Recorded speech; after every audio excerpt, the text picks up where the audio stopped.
Okay, now let's talk about professional website presence. You will need a website, folks. In today's day and age, every business pretty much needs to have a website presence.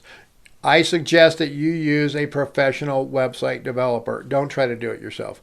Just go out and hire a professional website developer. It will make it so much better. You can hire somebody local. You can hire somebody online.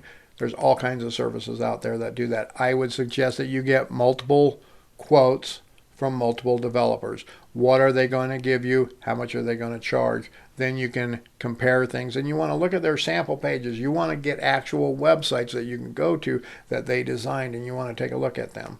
Now, you're not just going to look at how pretty it is, how nice it is, things like that. One of the big things you want to make sure your professional website developer is an expert in is SEO, search engine optimization. If your website is not SEO compatible, it's not going to help. You need to make sure that the search engines will look at it and will be able to rank you highly. That's what search engine optimization does.